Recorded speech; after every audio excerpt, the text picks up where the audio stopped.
Welcome to the Wellness on Demand podcast, bringing you interviews with health, fitness, and wellness professionals, sharing proven strategies that empower you to lead a healthier life and achieve complete wellness. Here's your host, Garvin Reid. All right, everyone. Welcome to Wellness on Demand. I'm your host, Garvin Reid, and today I have with me Curtis Harris. Curtis is a personal trainer for over 10 years. And we're going to talk about a few things today around working from home and how you can survive and stay fit and stay healthy while we're in this situation with quarantine and being locked in. Yeah. First and foremost, let me say to all the essential workers out there, from the grocery store clerk to the doctors and nurses in the hospital, thank you so much for your service. We really appreciate all that you do, keeping us alive and going during this time of need. That is true. Curtis, why don't you introduce yourself to our listening audience? Yes. So once again, my name is Curtis. Harris. I've been a strength and conditioning coach, personal trainer for, like Mr. Reid said, over 10 years. This is, I think, is year 13 I'm in. I've been personal trainer for that long, and it's been a tremendous journey. It's been a blessing also, just how many lives that I've, one, touched, but two, overall have touched my life. It's a double-edged sword. So we both, me and my clients, have improved each other's lives. So don't get it twisted. It's a big life-changing moment each time that you step in with your clients, for you and for them. There's something to be taught and something to be learned. I agree with you 100%. Just a little backstory on how I know Curtis. Curtis is one of the first personal trainers that I ever worked with. And I always tell people this, that Curtis is the only personal trainer that I've ever worked with that made me lose the most weight. Because he's right. There is something to be taught. It is a relationship between you and your trainer. And just having known him for the many years that I have known him and worked with him, it's been a tremendous journey. He got me started on my fitness journey, and my journey has changed since we've met. But definitely, he was the one that got me motivated to keep going and to continue to improve myself every day where it came to my fitness. So I thank you for that. Hey, man, I thank you. I thank you for keep going. You know, the journey changes, like the path changes. Your path that you were on when I trained you is different from the path that you're on when you're training yourself, you know, and that's great. Change is excellent. Agreed. So Curtis, tell me, how have you and your family been surviving during this time of shut-in and trying to stay healthy and stay active and stay focused? It's, of course, as all of you know, in your individual lives, has been interesting, you know. For the most part, those of you that have children, the children have become probably rambunctious throughout this time frame. But as far as just living and coping with what's going on, it's for us, it's important to educate the children. My wife does a good job. I do a good job also when it comes to just talking to them and you know, giving them exactly what we feel like they need, spoon feeding them with what's going on. The same way we would talk to each other or talk to ourselves, which is, you know, not to worry. We don't want to get to the point of worry, but we just want to be aware and have a level of caution, but also not to let it deter your life in such a magnanimous way. So, you know, it's a lot of outside activity, not a lot of outside activity. It's more so of a, you know, go outside in the backyard. My wife takes them out in the backyard and they do chalk and things like that. So it's a blessing to have those type of things like a backyard. And as far as the other excursions, you know, they go to the grocery store. My wife will go to the grocery store and things like that. I'm in Jersey, so it goes the same way. Like, it's just a lot of grocery store trips. When needed, deemed necessary, and then back in the house. Agreed. I agree. That's been my life for a little while, for the time being as well. Yes. And what would you suggest for folks with kids that don't have a backyard? How can they engage the kids in a way to keep them active? Kids have a lot of energy and they want to bounce all over the place at times. Yeah, so definitely a lot of activities. Get the kids involved with what you would do. Like, if for me, I'm the type of person that likes to dance and have fun and listen to music. And it's not a big difference from me and my kids, but as far as, being a parent and not knowing what to do, especially a parent of young kids, not knowing what to do, I would say definitely do more activities with the kids. Teaching them is great in this time. There's a reason for everything. So teaching them, getting them to hone certain skills, getting them to brush up on schoolwork, learning them, having them learn you, but play games, and make this a fun time as much as possible. Puzzles, of course, your quarantine brain seems to run a little empty or run a little dry because you're forcing yourself on trying to figure out what to do and not make things mundane. But that's the way that's the way you learn, that's the way the kids learn. So what I would say is just as many activities as possible. And if you don't have a backyard, just step outside with the kids, get a couple of stretches in, say hello to people from afar. Agreed. say hello to them from afar. Not people that live in apartment buildings, that have family live in apartment buildings, complexes, not houses. I understand that could be challenging as well. Just get the kids to go out in the hallway and run back and forth, play in the hallway. Unless there's other kids out in the hallway.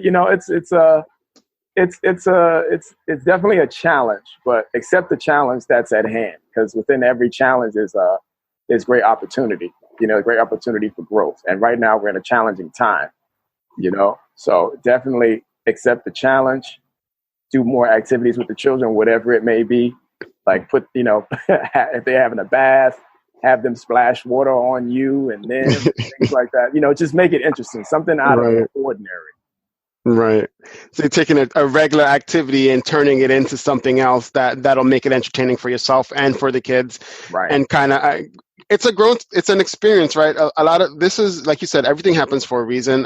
Even though this is a bad situation, you can definitely make the best out of it. And this is an opportunity for you to spend some quality time with your kids that you normally would not have when you have to go to work, they have to go to school. There's so many other things usually happening in the world that keep you so busy that you don't have this time to get to learn your kids and have them learn you, really learn about you and what you do and learn about them and how they are, who they are as a person, right? So this is an opportunity that we definitely have to take advantage of so we can get to know our kids, and not just our kids, right? We're now stuck. A lot of us are now stuck in the houses with our significant other, our spouses, boyfriends, girlfriends, and that's a new experience too. Can you talk a little bit about what it's been like for you and your wife, because now you guys are together all the time? Well, it's interesting as far as people living together and things like that. Once again, it's the same thing like the children. Like, yes, it can be nerve-wracking at times. I do believe it can be nerve-wracking at times. But the thing is that if you sit back, for me anyway, in a situation like that, you sit back and you just be quiet and analyze the situation for what it is, as much quiet as you can get. As quiet as you can get. You start cracking jokes, making fun. You start making light of different things, of the, it may sound a little crazy or messed up, but the things that would normally get the person upset, or get you upset, you have to try to make it humorous. That's a smart way. I like that. Make it humorous, right? So laugh it off sometimes instead of getting angry, because we're in this situation together, right? Right. For example, you get your significant other to tell you you get on my nerve. Like, you need to stop all that. You get on my nerve. Oh, I can't stand you and stuff like that. That breaks the silence. That breaks the silence. It's great to talk and to speak at times, and it's also great to be silent. But if there's a time where it's been silent for a long time and, tension is building, you can, it's something has to give, something has to give. And, everything is not a bad thing. You may want to not pick on somebody, excuse me. You may want to just point out certain things like, oh, you have a booger in your nose or something like that. And you're like, I can't stand you. I can't stand you. I've been wanting to tell you I can't stand you from it. And just laugh it out. Just laugh it out. Find the humor in things.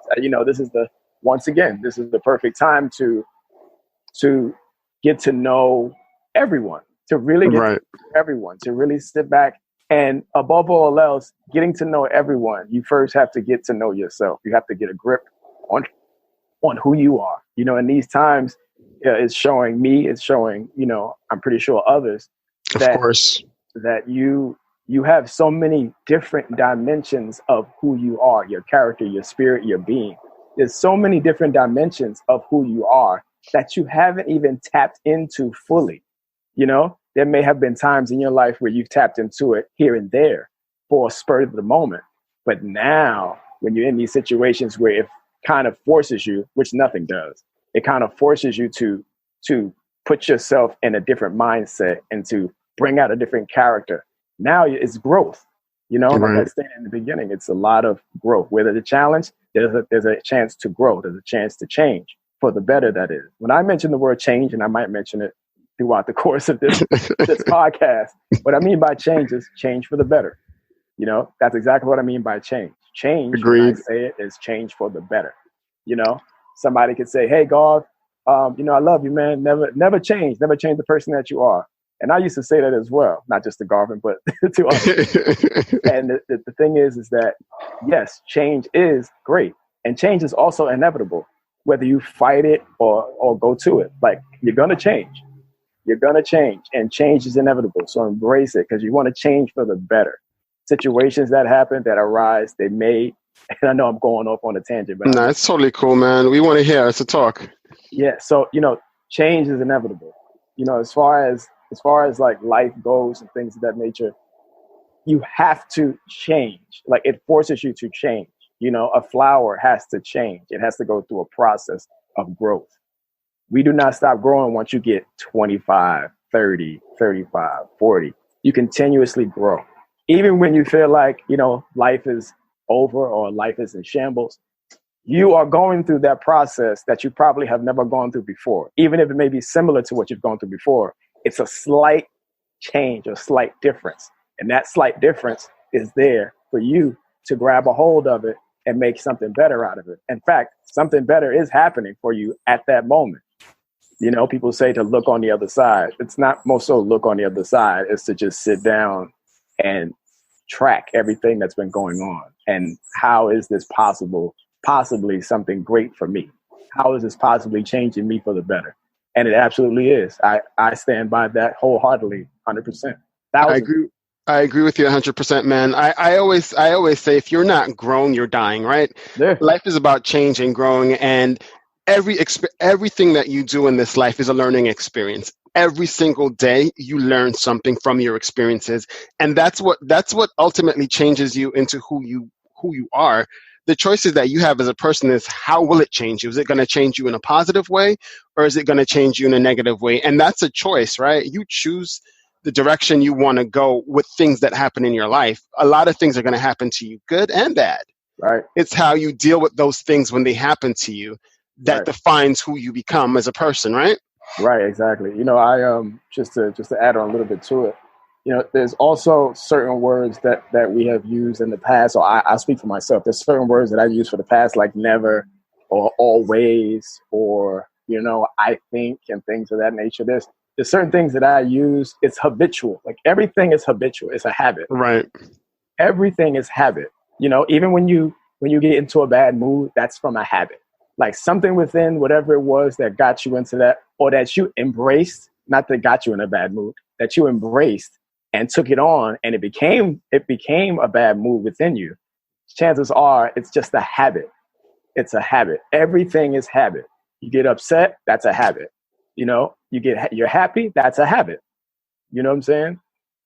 I agree with you 100% there. And with habits, like, I had to learn about my own habits, right? There was a point in time I had all sorts of habits that I didn't know about or didn't know how to control. So I went along and I read books like Atomic Habits by James Clear and things of that nature to learn about my habits, what they mean, and how to control them, because habits aren't permanent, right? They're things that you can change about yourself if you're consciously aware of them and you're making an effort to change them. You may smoke. That's a habit. Do you want to change it? That may be yes or no. And if you do, learn how to control that habit and how to change it and how to rechannel that energy, because that energy you can rechannel that energy. And it's a part psychology and a part biology, right? So there's your habits are formed psychologically, but they are enrooted in you biologically. So if you learn a little bit more about your habits and how they're formed and how you can change them, you can definitely change and adjust those habits to be things that benefit you for your good. So I definitely recommend the book, Atomic Habits by James Cleary, and I definitely recommend learning more about your habits and how they're formed and how you can definitely control them. For sure. To pivot a bit, Curtis, I wanted to talk. Everyone right now is in a state of work. Most people, I shouldn't say everyone, is in a state of work from home right now and trying to figure it all out. And how's you're in the business where your business flourishes in an in-person setting, right? Yes. What has it been like for you pivoting from an in-person setting to a work-from-home setting as a trainer, and how does that all work? So what was it like for me? It wasn't that much of a change. In fact, it wasn't a change at all. I had been running my own hybrid training. So I would train people in person, and I would also train people online via FaceTime. Okay. So it wasn't that much of a change for me. How much has it impacted me is based upon how much I stay in the house. So it has impacted me. It has impacted me a little bit more than before because now I'm in the house more so than ever. Right. So I'm sorry. One more time, repeat the question. I was just asking what has it been like going from a hybrid business as you have to a totally online business, and how did that change work for you? Okay, so it's been fantastic in the sense that I can still reach out and help the people, help themselves. I can still help them help themselves and also give them guidance from afar. We have a goal to set out, me and my clients and I, that is. We have a goal to set out from the very beginning. I have clients that I've been training for now 2 and 3 years, and we don't stop. That's just what it is. We have a goal to obtain, quarantine or not. We have a goal to obtain. If you have a phone, if you have a computer, a laptop, a tablet, we have a goal to obtain. I like that. Everybody has basically accepted the challenge from me, and that's what I do. Like I challenge you. I challenge you to do the things that are necessary that I know work. Right. That I know work. And it's not about changing your body. It's about changing everything. It's about changing everything. Mind, body, spirit, all of that stuff all roll up into one. Your outlook on life, your habits, all of those things will change, but we have to make sure we stick to the challenge. We have to make sure we stick to the task at hand. And everybody's all in, and that's phenomenal. As far as, when this quarantine happened, when it kicked off, we already knew, for the most part, majority of my clients, and I have a handful of them, they already knew, like, okay, so when do we get this started? What do I need? Dumbbells? And, a lot of my people, if everybody that's listening does not know, there is a shortage of dumbbells. There's a shortage of lots of exercise. I did not know that. Really? Yeah. I guess a lot of at-home exercise equipment is probably flying off the shelves right now, right? For sure. And that is phenomenal for those who are actually using them. Right. It's phenomenal for those who are actually using them. I tip my hat and I commend them because life doesn't stop.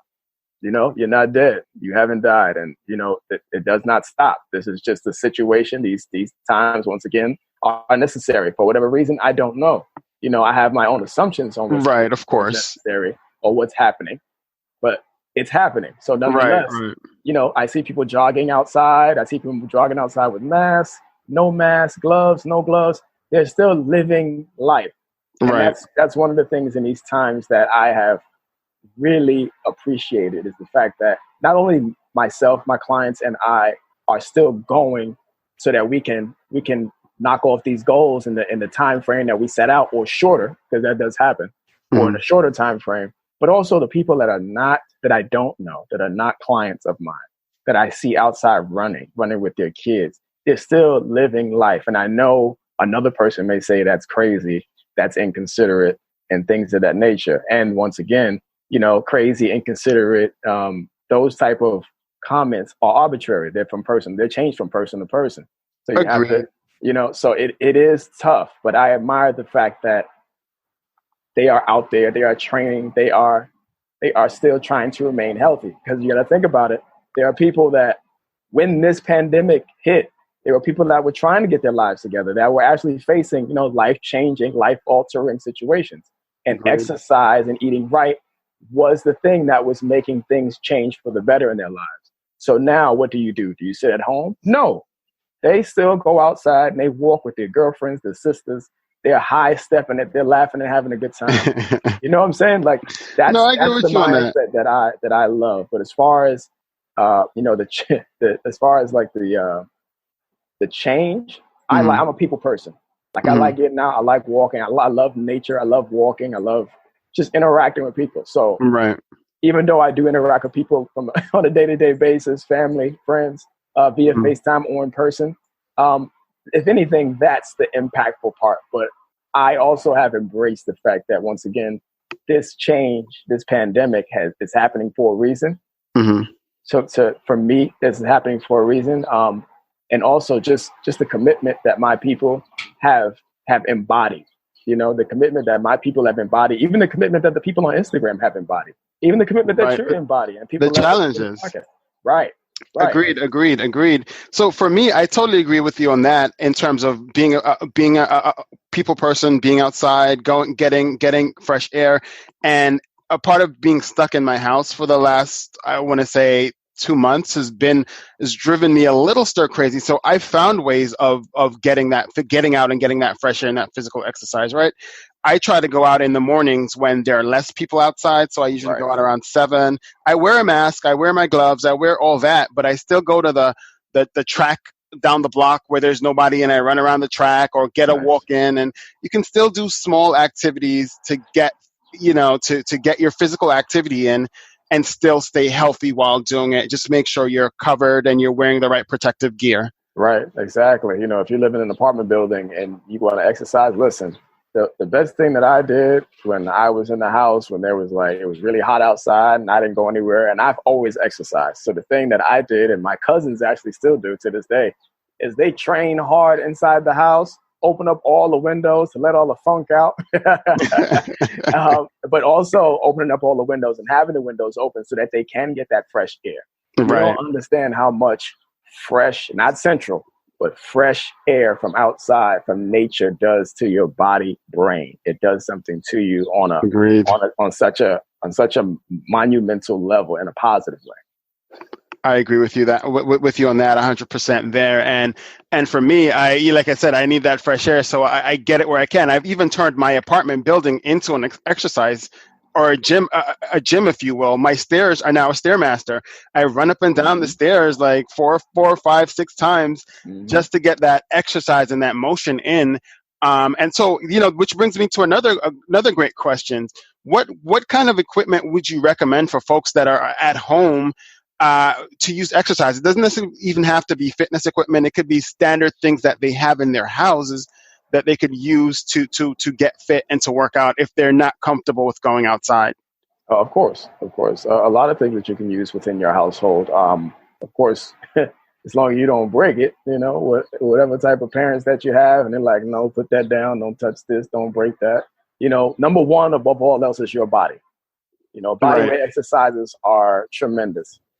There's a football player, a former football player, Herschel Walker, that used to do, not saying people have to do this, but he didn't touch a weight, I believe, until like college.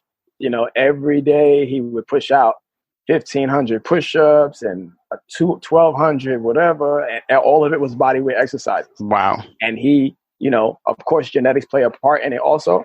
So he was jacked. He was lean, he was ripped, he didn't touch a weight, he was strong as an ox. Look him up, Herschel Walker. We'll definitely do that. Yeah, he was strong as an ox, and he played football on the highest level in the NFL, college as well.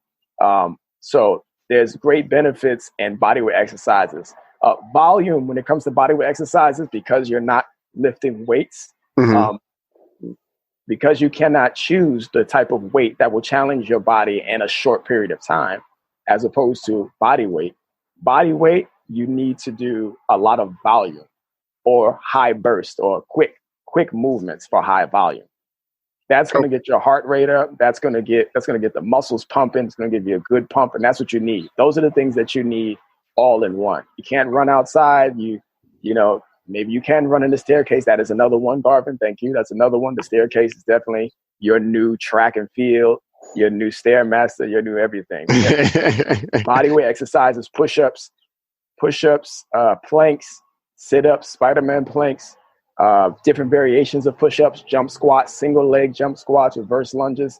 These are a lot of things that you can do within 20 to 30 minutes, and you'll be taxed. You do it correctly, you'll be taxed. Just going hard, going at it. And you're saying 20 to 30 minutes is ample time to do this and get your body going in the right direction. Of course. Okay. You know, hands down. You know, even 10 minutes. If you do one exercise for 5 to 10 minutes, you know, say if you're a beginner, you know, you never worked out ever, and you taking this quarantine time to really step it up and take that step forward. First of all, congratulations on making that decision. That's the hardest decision that I know in the last 10 plus years of my training that people have to go through. Is the first step, which is to, one, get up or get down and do push-ups. Don't even hesitate and think about it or plan it. Just drop down and get push-ups. You know what you're doing. And if you don't know, just attempt it. The attempt is fantastic.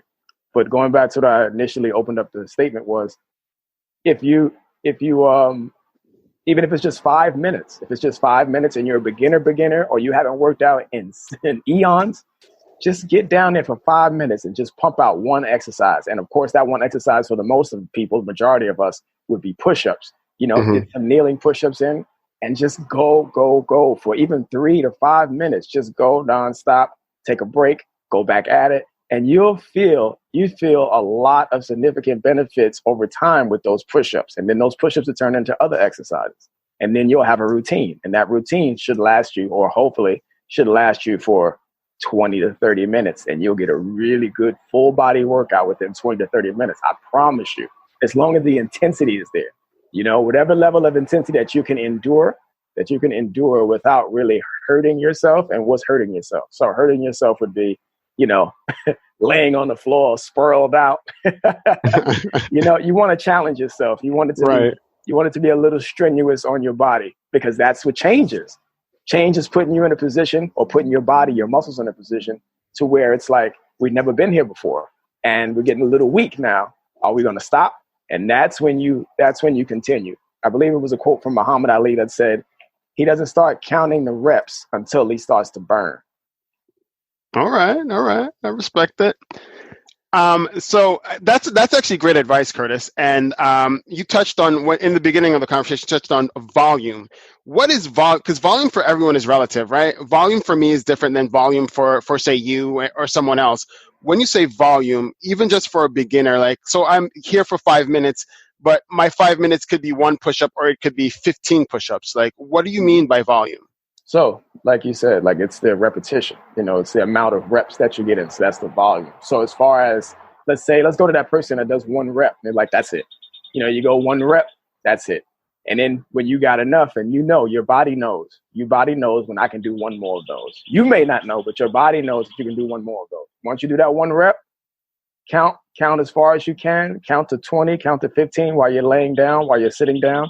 Count as far as you can count, and then get back down and do another one rep. You know, you want to get back down and do that one rep. It's a game. You know, it's a game. You want to turn it into a game. It may be a painful game. You want to turn it into a game. You know, you get down there and you do your one push-up or your 15, and then you count. You count to yourself during your rest period. Okay, all right, I'm counting. I'll count all the way to 60. Then I'm going to go back down there and attempt 15 again. You may not get to 15. You may get to only 10, you know, but that's better than not getting any, you know. Okay, that's fair. You keep going. You give yourself, let's say you give yourself 5 minutes to do as many push-ups as you can, or 5 minutes to do as many squats as you can. You just go and you remember your limit. You remember your limit of squats that you did the first round. Whew, that hurt. I did 20 squats. I'm in pain. My muscles are crying. And then you count it down. You time the amount of time that you gave yourself a rest. And then you go right back at it. See if you can get that 20 again, or even 21. See if you can get that 20 again. The whole thing is you want to challenge your body. Okay. Challenge is where it's at. The challenge is where it's at. And when you start doing it on your own, especially when you start doing it on your own, then you really feel something special happening. I agree with you. I agree with you on that wholeheartedly. For me, the fun, I love to track and measure things. Yeah. So I like to write everything down. And what I've done is I use a program called MyFitnessPal, where when I'm exercising at home now, I put in the number of reps or the number of this or the number of that. So the next day when I go back and look at it, I can be like, oh, that's what I did yesterday. I feel good about that. Let me try that again today. Exactly. So I like to record it. Progress. One second. One more, Garvin. Progress. That's exactly what it is. And thank you for saying that, for making that a little clearer. Like the progress. You want to see the progress. So if you write down 15, you did 15 push-ups, and you write down number 15, and then you give yourself a minute rest. Within that minute rest, you got no choice but to go down and get as many push-ups as you can, because you gave yourself a minute. So when you give yourself a minute rest and you can only get 10 push-ups in, then you mark down 10. You write down on a list, you write down on a piece of paper from 1 to 10. And from 1 to 10, those are your sets of push-ups. Okay, I got 15 the first time, 10 the second time, 5 the second time, 1. Then I gave myself, it's just, yes, it's progress. That's what it is. Like, you want to see progress. You want to see that you're progressing for the better. And you will. Especially if you accept the challenge and you challenge yourself day by day. Agreed. One of the sweetest feelings for me, I have an iron gym in my house that I used to, one of those things that you put up on the doorknob and do pull-ups on, right? Yes. And I used to use it as a coat rack. It's been a great coat rack for many, many years, right? Right. And now in this time of quarantine, it's being used for its intended purpose. Okay. As an iron gym. But one of the greatest things for me, when I first got the iron gym, I couldn't even do one pull-up, and that's why it became a coat rack. And the sweetest feeling for me was going to the iron gym and pulling myself up and realizing I was doing 6 pull-ups instead of not even being able to do one. I felt so great about myself. Excellent. That I wanted to do pull-ups every day, because I was like, oh wow, I can do these now. This is so cool. Yep. And that's the invigorating feeling that you get when you've accomplished something that you may have thought was impossible, and you may not have had a thought about it. That thought may not have arrived, but your body felt it. Like, yeah, we're not doing this today. You can put the coats back on that, because we're not having that. Oh, I know what you mean. But before we do, what I have to touch on, my biggest struggle. I've working with you, and I've worked with a few other trainers as well. I've gotten past the struggle of the exercise. Mm-hmm. My biggest challenge right now is the food. Mm-hmm. So I want to know, what are you guys eating in this time of being inside, and how do you recommend people stay healthy while they are maybe anxious and food is a way to distract you, or eating what comfort food may make you feel better about what's happening right now? What are your thoughts on that? One main thing that comes to mind is water. Our body is made up almost of 80% water. So with that said, that the body doesn't need, not to say the body doesn't need food, but the body doesn't need as much food as the majority of us in the U.S. especially take in. The portions are a little bit out of control, or the binge eating. And depending on the binge eating, it could be, the portions in the binge eating could be too much. Some people, right. I've been guilty of that. Yeah. Some people have Thanksgiving feast at a binge eating, and they binge eat 10 to 12 times out the day. Where's all this food coming from? But it's the water intake for me, for the clients or the people that I've trained over the years and I've helped over the years, and their bodies look phenomenal over the years, and you can call them. It's the water intake.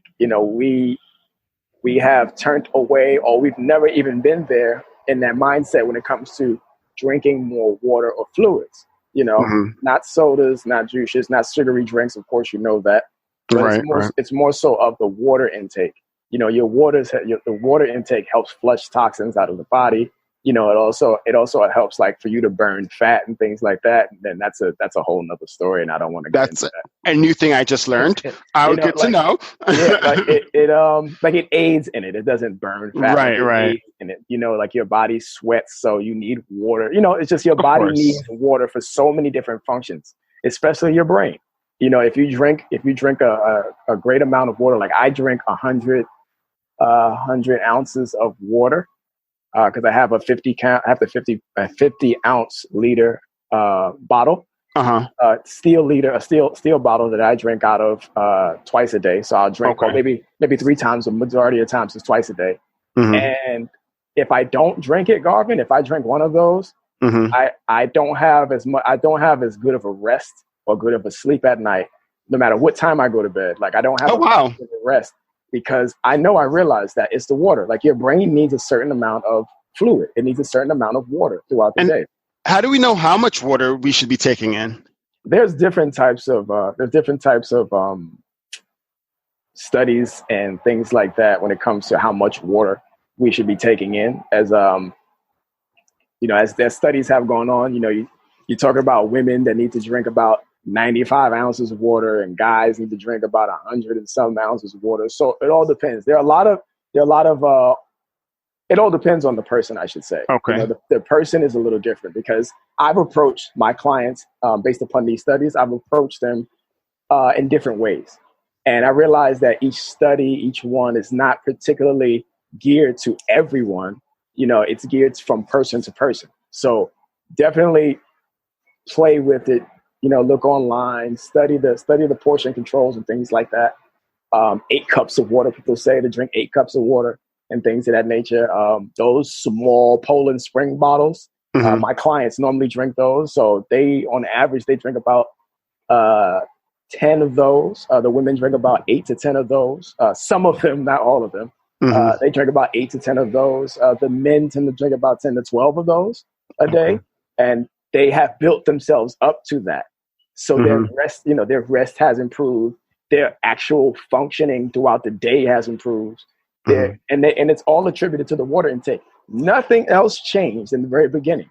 In the very beginning, all I asked them to do is to drink 1 to 2 more bottles of water throughout the day. That's it.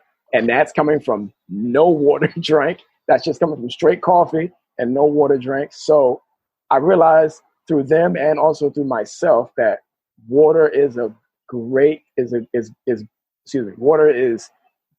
beneficial for the body in its entirety. In its entirety. And it has another powerful trick too. Water keeps you full. Like if you've decided that you want to try to control your portion intake, drinking a lot of water behind that fills you up. It gives you that feeling of satiety so that you don't want to eat more. So that's a good benefit there as well. And if you think about it also when it comes to food consumption, right? I just talked about habits. We have built a habit to put our hand to our mouth with something in it that's edible, since we were babies, since we could lift food up with a fork or spoon or with our hand. When you feel it rumbling in your tummy, people would say, or somebody would say, or you've learned over the years, oh, I'm hungry. You most likely may not be hungry. You most likely may not be hungry. Some people think that's hunger. Some people it's like, oh, that's gas. I have gas. Or they have an issue with the intestinal tract. Like it has nothing to do, majority of the time, it has nothing to do with hunger. It's more so, but your body just needs water. The main thing is that your body needs water. And just to piggyback on what you said about, a filler, it exactly is what it is.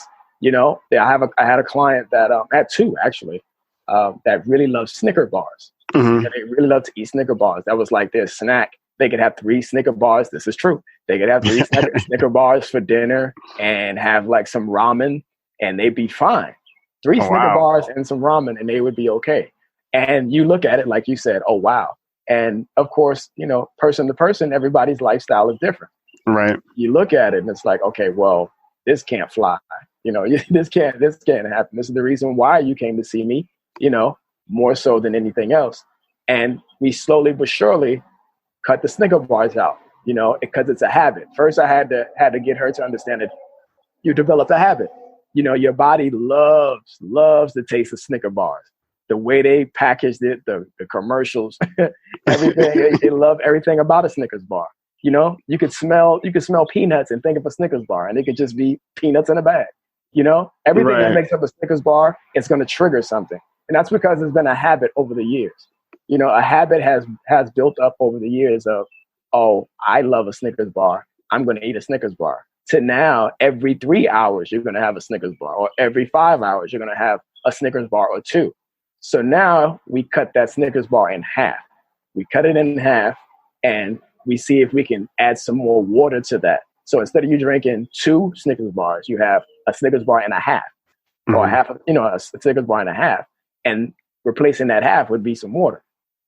Okay, that makes sense. Take a whole Snicker bar away, and you have a full 8 ounce of water. So now you have one 8 ounce water bottle full of water to drink in replacement of one of those Snickers bars, you know? And for those Snickers eaters out there and things like that, and people that have, I love Snickers. I'm with you there with the Snickers. Yeah, there's nothing wrong. I'm not saying there's anything wrong with it. You know, it's just one of those things where you have to decide. You know, at some point you're going to decide. You're going to make a decision, unless your love for Snickers bars will never die. But you have to decide. Like people come to me and they say, okay, well, I want this and I want that. My goal is this. And I go, okay, well, this is what we're going to do. You're going to continue to eat. First of all, you're going to continue to eat the way you're going to eat. I'm not going to change that in the very beginning. That's not happening. I can tell just from the conversation that we have during the first evaluation. That's not going to happen. And the majority of the time, that's what it is, Garv.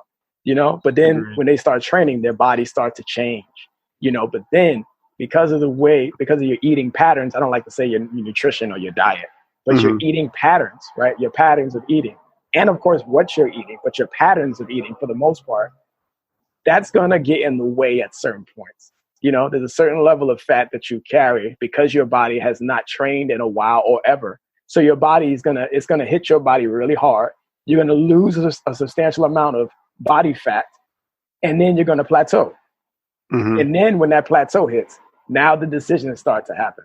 You know, now you have to really think about it. You're going to sit down and talk to me and go, Curtis, what's going on here? And the exercise is only 20% of your body change. You know, the 80% is eating habits.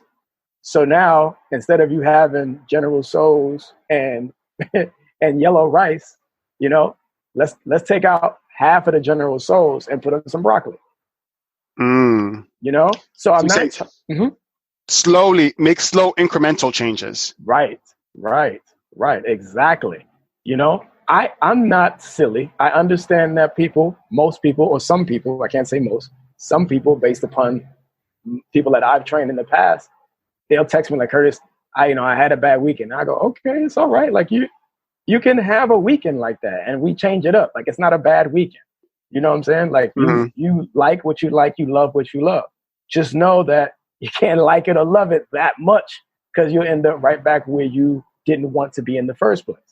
So just the overall approach also, you know, having that understanding of people, you know, having that understanding of people and the person that you are with, that's a great benefit. That's something that may be overlooked when it comes to training in some trainers' eyes. You know, it's just the connection between you and the person, because that's what it takes. It takes a true, genuine connection with the person for them to call you at like 12 a.m. and like, yo, I messed up. I was at a party and I had alcohol. I know you told me those are empty calories. And I'm like, it's 12 in the morning. You know, but because you are you and because we gained that connection, I understand it wholeheartedly. Plus, I'm a people person and I love to help.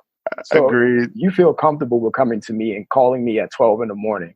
You know, that shows the level of commitment that you have for us as a team, you know what I'm saying? And to achieve these goals. And it's not just to achieve these goals for one time. It's lifetime. This is why I have clients for 3 to 5, 2 to 3 to 5 years. It's because it's a life change. It's all about habit changing. You know, I'm new in your life. When you first meet me, I'm new in your life. So everything with me is new. And it's going to be a lot of resistance for the most part because it's new. It's a challenge. It's a change. It's changing your daily habit. That's all it is habits. Habits.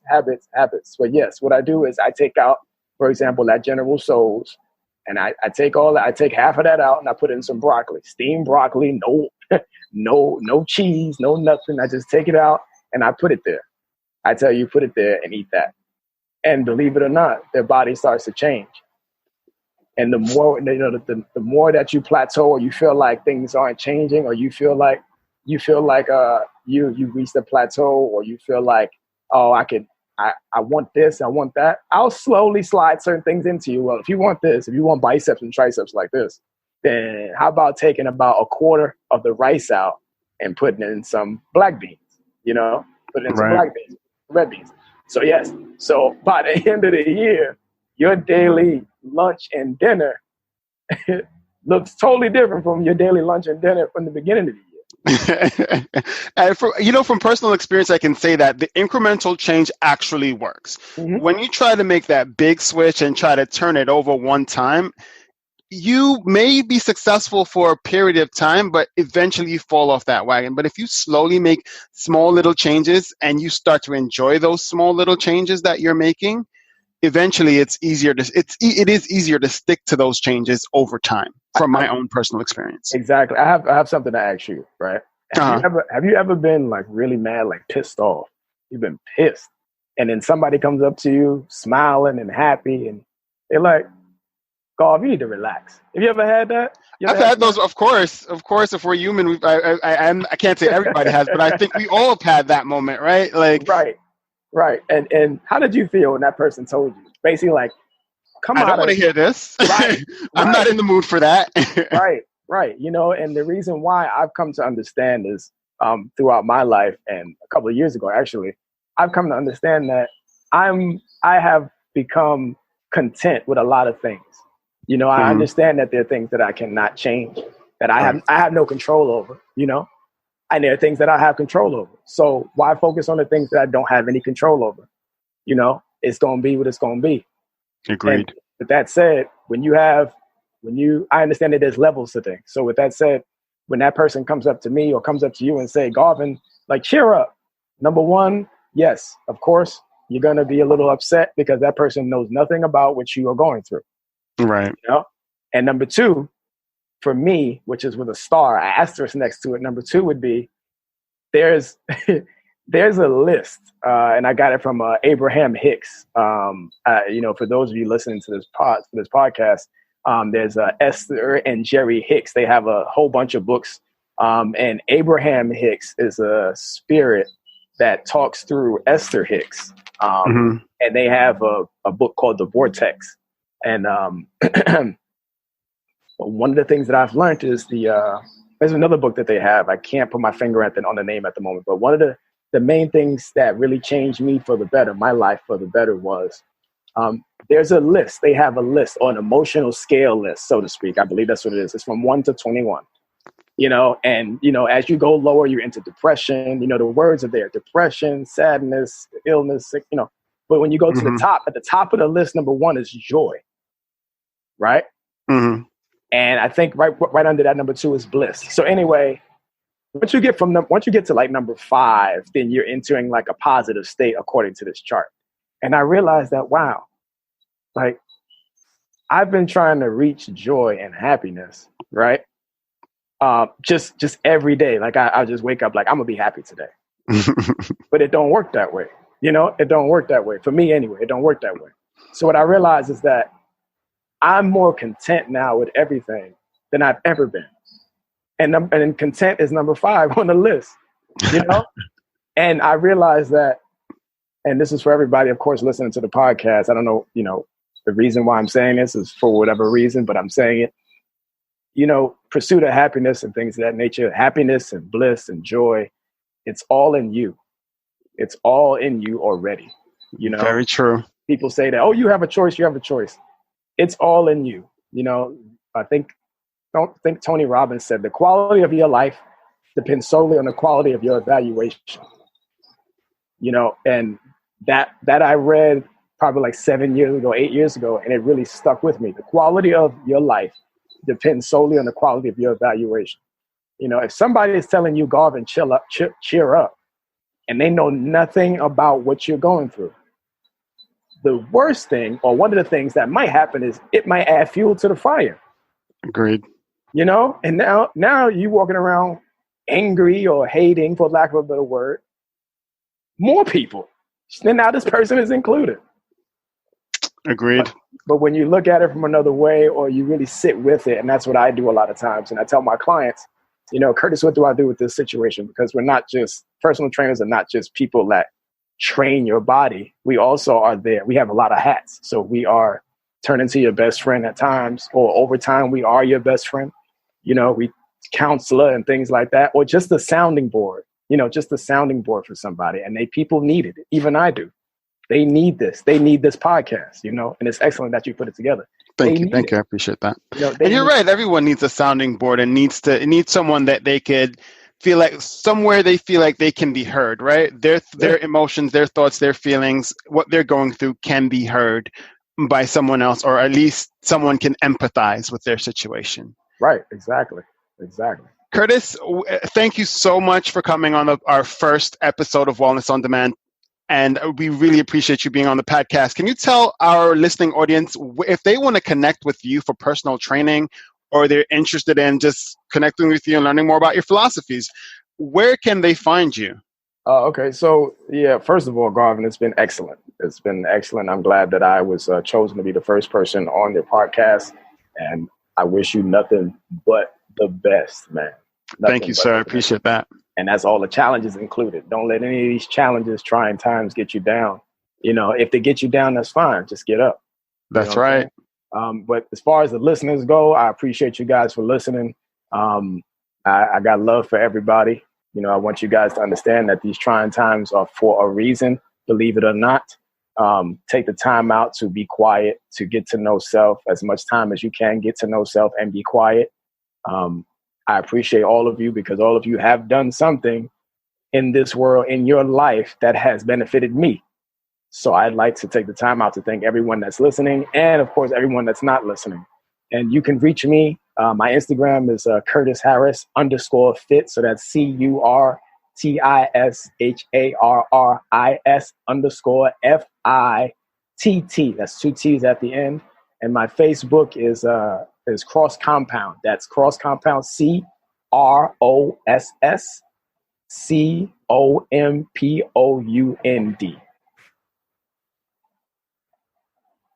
Thank you so much, Curtis, for sharing your contact details with our listening audience.